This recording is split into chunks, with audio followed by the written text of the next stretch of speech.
We are at the 30th anniversary of what was it? The Jodeci that said they did something. They doing 35th. 35th anniversary. There we The go. first album. I have an attitude. For Forever My Lady. Why is that? We revisited Jodeci's album Forever My Lady. Go ahead. 35 years ago.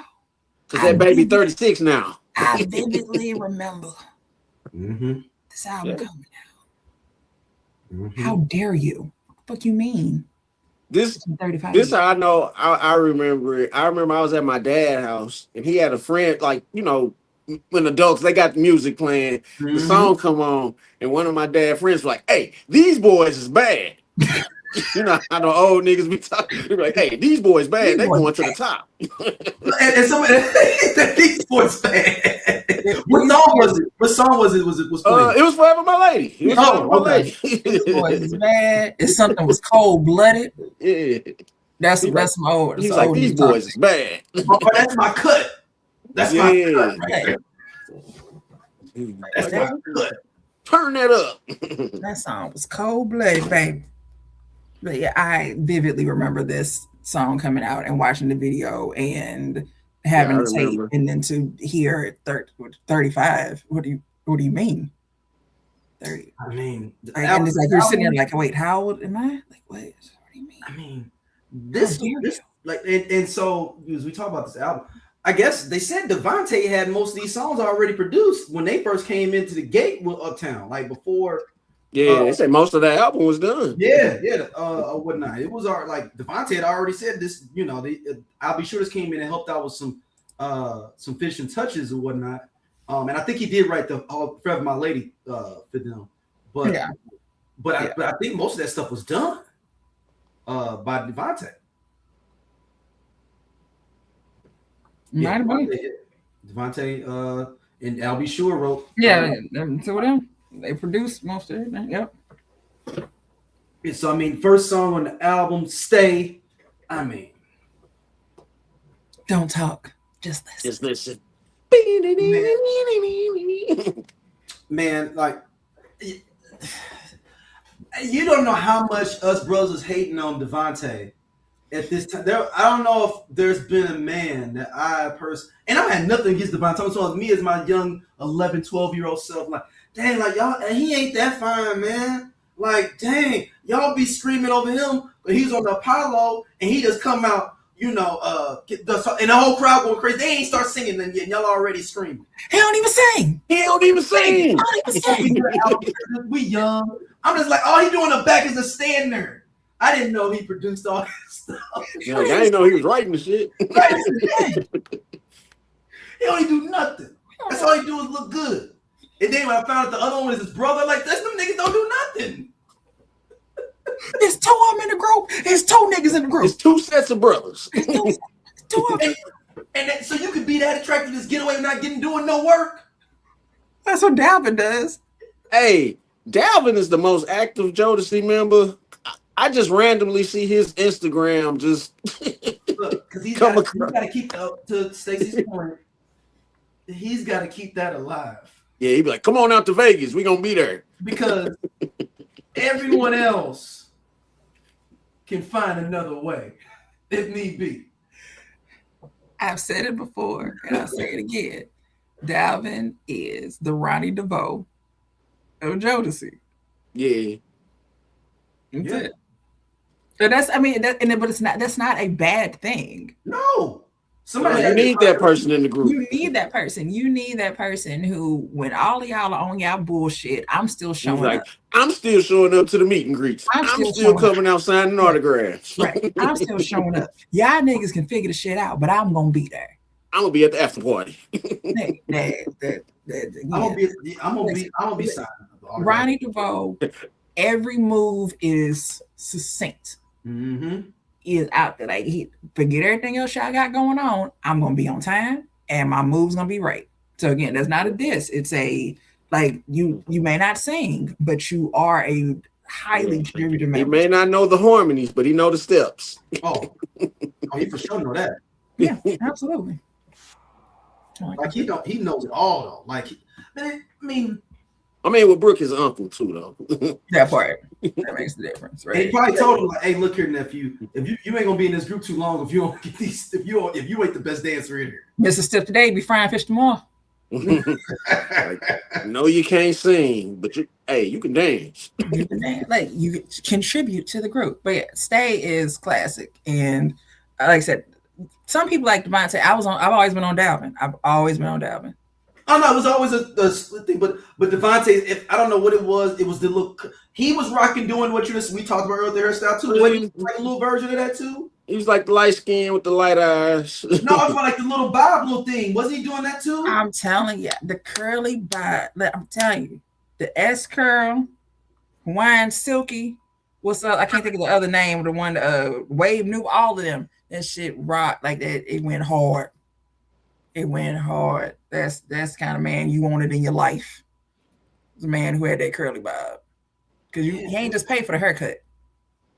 He had a little extra he had to put in to get all that done. The texturizer. The little texturizer. The S curl, the Hawaiian silky. The S curl in there. Hawaiian silky. I mean, Stay was just a staple. I mean, there was the thing that was interesting about Jodeci in general was that, like, they came out with bangers back to back for you. Like, you was like, the promotion for this album and the music itself was amazing because technically the first single is Gotta Love and didn't go over well. So they was like, you know what? We finna hit them with all ballads for the rest. Hit them with the ballads for the rest of this rollout. You're like, we ain't no dancing group. Nope. Because y'all remember that first video? They was dancing in raincoats. Yeah, we don't dance. We don't dance. We sing. We don't dance. Them boys from Philly dance. We ain't dancing. Yeah, exactly. Them boys from Philly Stay was on my evening slow jam mix for years, and I'm looking at it right now. It's not on there. I'm like, when did I remove it? It's been on there for like forever. I remember my mom bought me the single on tape for Stay. Stay was, man, like, and then I mean, this thing behind this album rolls out. Then you come out to Come and Talk to Me, the regular one. Then you have the remix that dropped. When the remix dropped, life changed. Oh yeah, that summer the streets was on fire. In the video, video for that. Come and talk to me, nigga. And the girl moaning at the end. That part coming on, and then everybody wanted an airbrushed denim jacket. Mm-hmm. Gotta get. I need an airbrushed denim jacket, and I like it. And I need a White Sox hat. All those that gotta have it. Like airbrush was a thing, but that denim jacket though, it was like even if you had seen it before, it was like I ain't never seen a nigga do that before. They got his face on it. Hey, I ain't never seen no shit like these niggas bad. Nigga cold. And they shot a whole nother video for the remix too, didn't they? Yeah. Mm-hmm. Yeah. By the pool. Yeah, by the pool. Talk to me, baby. Which is side note, the Goofy movie. The kid in the crowd who's like, stay sad, talk to me, baby. That's because he had heard Forever My Come and Talk to Me. He'd heard the remix. So that's where he picked it up from. Oh, snap. Boy, the Goofy movie's black, boy. Yep. Goofy is the blackest movie ever. It's a little Asian dude who did it. Who's the actor? That was the little dude from the Peter Pan movie, wasn't it? The Hook from Hook. In a couple of things. Yeah, I know him. I know. You know him when you see him. When you see him, you're gonna be like, "Oh, that dude." You're gonna know exactly who he is, girl. Like when you see him. But like he did an interview and was talking about that movie. He was like, he's like, Jodeci had just come out. Will come and talk to me. They come out with the remix, and he had to ad lib that portion. And so the girls, the Stacey characters on stage, just stay sad, talk to me, baby. And that's where he got. And he got it from. Come and talk to me. I mean, and then you got at first. I thought this song was ignorant. The next song here. And when I first heard it, I was like, what? Because I Gotta Love, nobody heard that till later on, till after, because it did not become a big single, y'all. Their first single did not go anywhere. We didn't see or hear about it until we got the album. Like, oh, they got a video for that. And then people start playing on the box. and things like that after they already got into Jodeci. And people weren't playing Gotta Love on the box and things like that. So Forever My Lady, I remember on the box, I was like, so you having my baby? And it means and at first I didn't like it, but then like I saw the girls liked it, and I was like, I like it too. Yeah. And then let me get into this Jodeci thing real quick. And then you get an episode of Martin where it becomes Forever Shanae. And it will always be Forever Shanae. Period. Like that's just, you just don't know your cultural impact until you do something. Like until it gets into the zeitgeist. But yeah. Forever My Lady, I'll be sure Leslie wrote this for Kim Porter. Quincy. Yeah, he was pregnant on Quincy. That's the legend of the song. The story of the lore of the song is that he wrote it for. It was like having my, and I was like, named after Quincy Jones. Yeah. Now, baby, so like I remember then thinking, why is he yelling at me? Yeah, I was like, why is he yelling about this baby? Yeah, he'd be like, is this a gospel song about a baby? When it first comes on, but we didn't know that there used to be a gospel group, the Haley. Yeah, little Casey Haley. I know someone who has the album. What?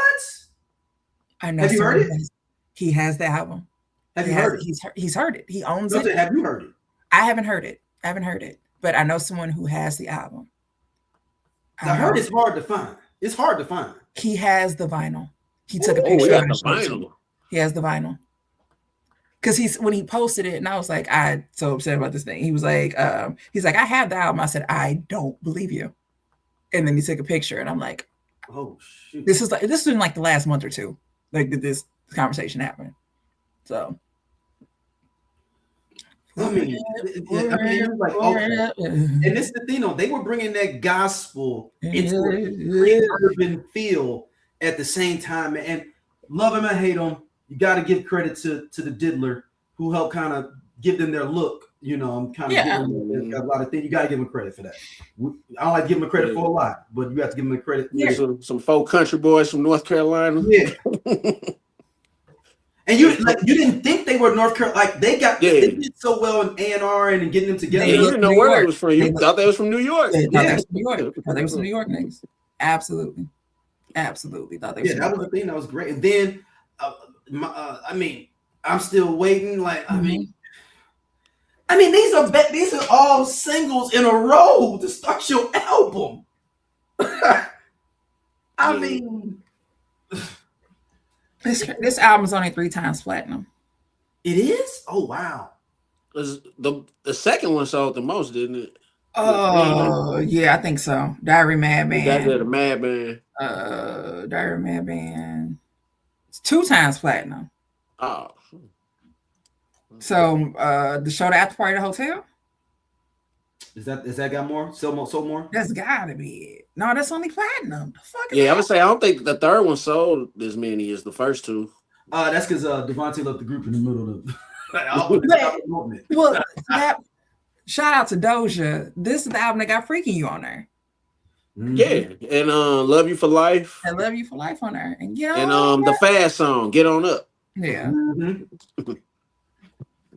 Which if you notice DeVante is not in that music video either. Yeah, but even with him not being in the videos though, like. But he wouldn't help promote it either though. But he was in the Love You for Life video, wasn't he? That was the last one he was in. Yeah. Okay. But even with that, even with him not being there, right? You're not a lead singer, so like it's but even if you're gone, I would like to see him. He's like, I'm finna go work with Tupac. But does that mean I don't buy the album though? But you gotta remember then it was like sometimes it was like a stream roll or stuff. People was buying albums 6, 7, 8 months later or whatever, for whatever reason. Then maybe I ain't got enough money then, I gotta save up for it. What I'll say is this, is that Freaking You was the first single that dropped on that album, May 30th. October 31st is when Love You for Life comes out. So DeVante is in that video. Get On Up doesn't come out until January, and so he's not in that video. But if you ain't bought the album by now, if it dropped in May, I remember when the Freaking You video dropped in the summer, It was one of that and First of the Month dropped around the same time. Was that summer 95? 95. I'm gonna say I ain't have to look that up. I'm like, nigga, that's the summer 95. I was and there. what was the Coolio Gangsta's Paradise? Yeah. And then they drop another ballad, You and I, another banging ballad in a row. So we talking about 5 songs in a row, banging ballads. Oh, I don't know why I keep thinking You and I is on Diary of a Madman. No, that's on there. Yeah. My lady. And then they decide, all right, I guess all the rest of these songs can be up tempo now since we didn't slow y'all down. And I was thinking about it. I wonder, I'm trying to remember if the tape had all the ballads on one side and the up tempo faster songs on the other. And that's why this may be track listed like this. Because my phone is a little bit more up tempo. Gotta Love, we know, is super up tempo. Plaything is up tempo. It's Alright, it's up tempo. Treat You is up tempo. Then X's We Share is up tempo, which is also in, if y'all remember Strictly Business, that's the song they keep playing in there, and they performing in the club that he go to try to go to meet Ogre originally at the club. They performing in the back. I wonder. I'm trying to remember what was on the first side. Let me see. Well, like I said, I was tripping off of the album sales, but so there's 3 times platinum with this one. The last single gets dropped August 25th of 92, and that's I'm Still Waiting. By November of 93, Cry For You drops. But that's on the second album. That's right? the second album. So like they basically now you're preparing for the next album. So then. But as soon as that one, so let's see, What About Us comes out August of 94. What was the first single on the second album? Fiendin'? Or Cry For You? Cry For You. Cry For You, November 93. March of 94 was Fiendin', and August of 94 was What About Us. I think I didn't realize What About Us got dropped as a single. I think I just knew the song. Yeah, it was like the last single. It was a late single. Yeah. Like I definitely exactly what I thought, Stacey. They did put all the slow jams on side A, and side B is all the up tempo joints on Forever My Lady.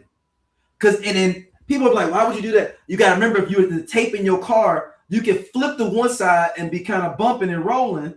And if your lady in the car, you can flip the tape to the slow and side. the other side, and you got the slow jams on there, which is actually pretty smart if you're thinking about it. If you're constructing an album in a tape mind state of like an A side. That's how I used to make my tapes. Yeah. It makes sense. So no, the point I was trying to get at was that maybe the new album wouldn't do as well, or another album wouldn't do as well because the other, like, you would just had an album come out. So if you're dropping an album every however long, so with the Diary of a Madman, What About Us drops August of 94, and then by May of 95, Freaking You drops. So they was kind of 2 back to back. They were like, that could have been an issue because essentially, so first album's 3 million, second album 2 million, last album 1 million, or show at the after party, whatever. That one was it. But which is, again, we're not even, this ain't streaming era time, so it's like that's interesting to me that it's only like, but to that point, maybe I wonder what the single did. I wonder how many singles people was buying singles back then too. That's what you see what I just said. I literally just said I wonder what the single did. I just said that, and I don't have sales on the single, but I just know that like the ranking that was number 1 on Hot R&B, and it was 20 peak position was like 25 on Billboard Hot 100. But it's quite possible that people were just getting a single. Quite possible that you were just getting that rather than getting the whole album. Interesting. And I wonder, Jodeci is getting played so much too that people may not even felt the need to buy it because everybody else in my neighborhood got it, or I'm hearing it everywhere. Or it's on the radio. It's on the radio. It's on the radio. The videos was getting played too. And I can tape it off the radio. If your album has that many singles that are on the radio, I can just wait it out. Mm-hmm. I can just sit here and just wait for them to play everything. So to that point, when we talking about Control last time, and there's nine tracks and 7 of them were singles. Mm-hmm. What the fuck I'm about album for? I can just sit by the radio. I can save my money, get this Memorex out, and get my life. That Maxell. That's it. There you go. Yeah, it's 35 years of Forever My Lady, yo. We have made it here now. Yeah. That was a that and what was funny is that Jodeci at that time shouldn't have worked.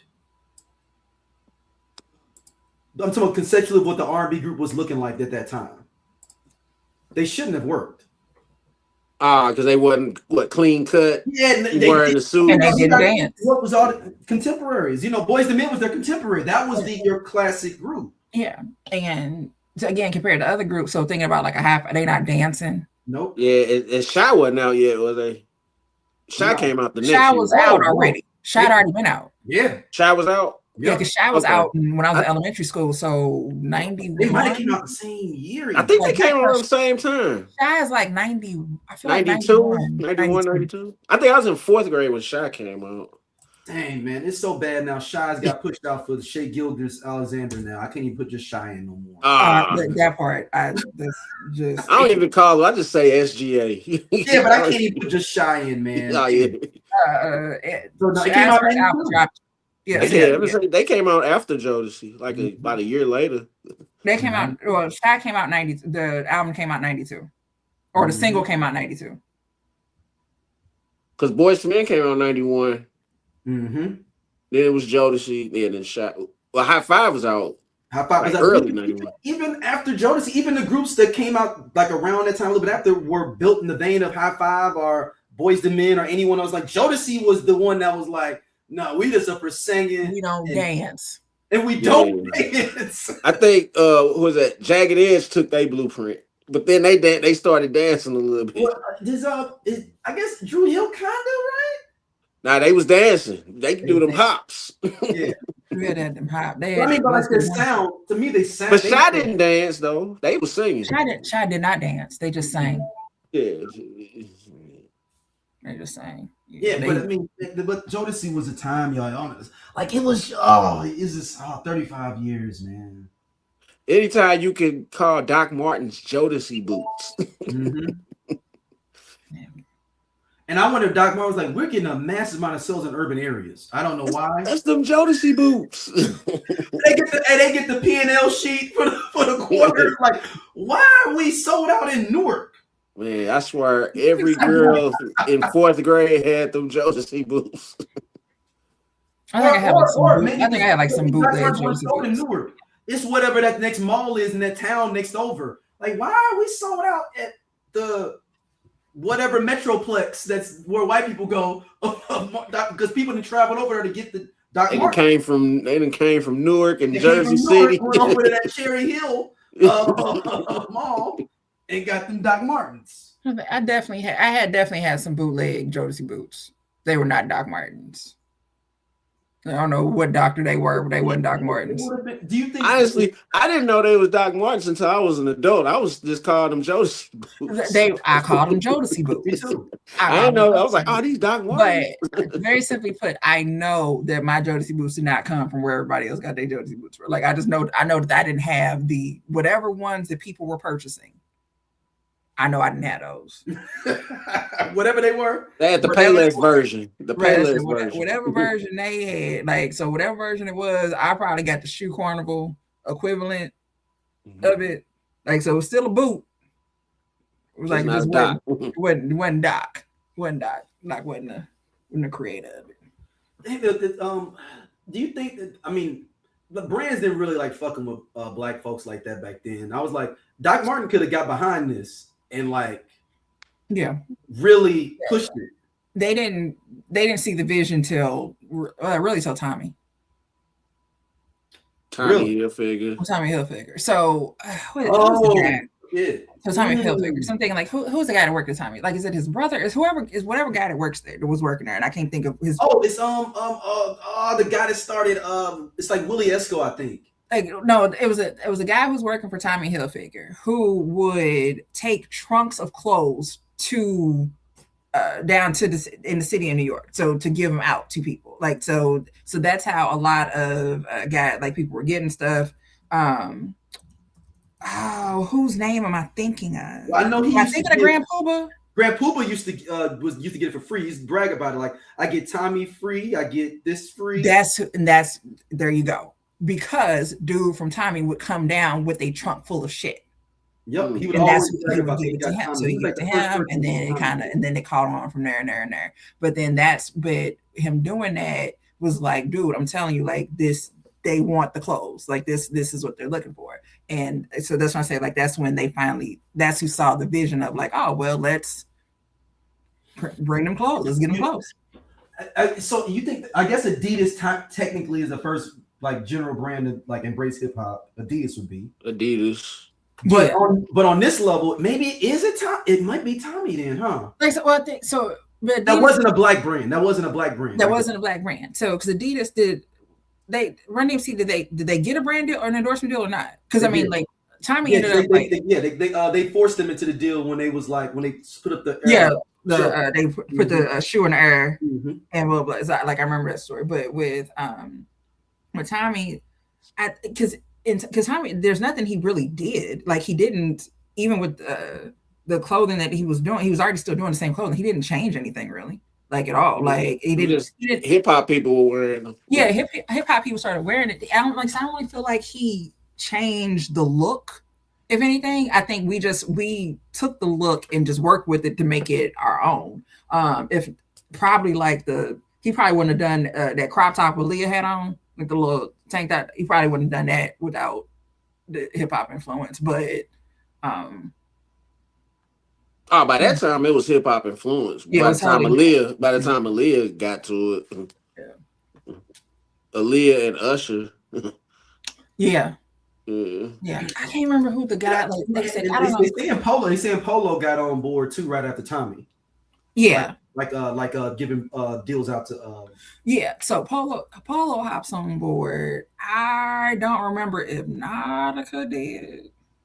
I don't think Nautica ever. Nautica never did. I don't think Nautica ever did. But and then to that point, that's why with Polo and Tommy being on board, and when we stopped fucking with Tommy, it was so easy to just deal with Polo. You didn't even have to all you have to do is be like, all right, well, I ain't buying no more Tommy shit. I'm just gonna keep buying Polo.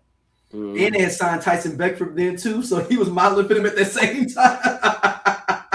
They was like, "That's cool. Y'all don't want to mess with Tommy. We got a black." And did they have who was the woman model they had? They were Tyson Beckford. And it was somebody else. They would pair them together. I want to say Veronica Webb. I ain't heard that name either. But it was somebody where it was like, oh yeah, we know them, or not necessarily know them, but they were black faces, and they were like, oh, they're on Polo. Like, what? Let me go ahead and start getting Polo. Mm-hmm.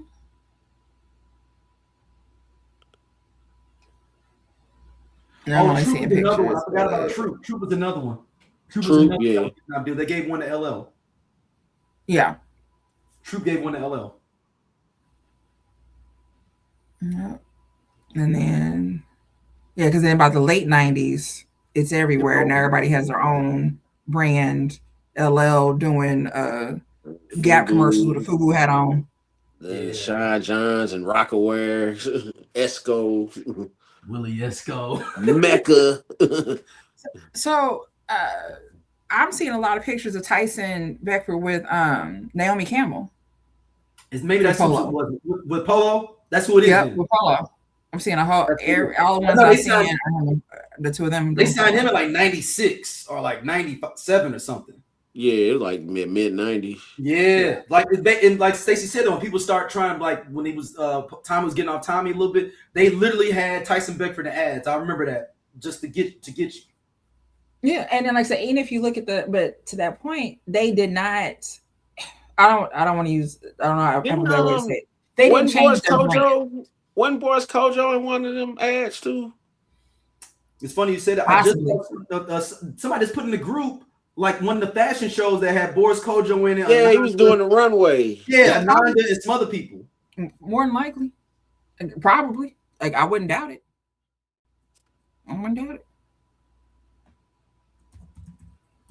All right, well, we ready to wrap it up, and thank y'all for listening. As always, Stacey, where can people hit you up at? You can find me on the Threads, the Instagram, or the TikTok. I might be either Stacey Adams or the Stacey Adams. And if you ever see anything that's the Stacey Adams, it means that I got locked out of my first account. And I don't remember what the password is. Scott, where can people hit you up? Find me everywhere, Cool Ass Scott, and just mainly find me in the group at all times of the day. TikTok, Scott. Yeah, I'm on TikTok. Yeah, I am on TikTok. I'm on TikTok. I just don't have no videos. Yeah, I am on TikTok. I'm on TikTok. I'm not interested on TikTok. I'm on everything but Twitter because I don't have a Twitter anymore. Yeah, I don't understand it that much either, but some of my videos go viral over there. I'm on TikTok. I didn't say I understood it or like that. My wife just sends me videos to look at all day. That's essentially why I have an account. It's how it started. So, man, thank y'all for listening as always. Make sure y'all hit us on the voicemail. Don't forget to hit us on the voicemail. People keep calling and hanging up. That's not cool. We're playing on my phone. Yeah, like y'all. It's like y'all get on there, or maybe I don't know, but they get on there and then like, well, we had a lawn care service call once. Somebody, I don't know, on accident, even though it says the podcast on there. But you hit us up 314-649-3113. Give us a call. Let us know what y'all think about the show. Shout out to Kyra for coming on to tell us the story of Sonny, who is someone I knew grew up as Sonny, not Ron, Sonny, and unlocking some childhood memories for us, and also understanding why he threw his underwear at Stephanie Mills. If you see this, just say you got the draws. Yeah, I'll be cutting up the clip from the last episode. I'm gonna go out and just tag Stephanie in. Hey, if you could please please, ma'am. I'm gonna see. I don't know if she's gonna accept the tag. We'll see. But I need to get Sonny now to meet Stephanie Mills. We got to make that happen for Sonny. We got to make it happen for him now. That's the mission for 2026. And I want us to record. I want to see how he's gonna act with her. Yeah, he may lose it. No, he might. And I could have got you at 85, right? I could have got you at 85. I was working at Union Station at the Hilton, and you came in, and I literally saw you checking in, and I was finna go up to you, but then somebody asked me to do some work. And then my supervisor gonna tell me to go start valeting cars. He gonna tell me that's not Union Station. Like that's not the Hilton to the Union Station. That just did it in. That just did it in for me. All right. Well, thank y'all for listening as always. Peace. All right. Hey, this Cool Ass Scott from the I Love 90s Music Podcast. Hit that subscribe button right now. Like it on the SOLC Network. You finna get all the real deal on the 90s, the 2000s, and the splash of that 80s. Do it right now, man, and I'll be your friend.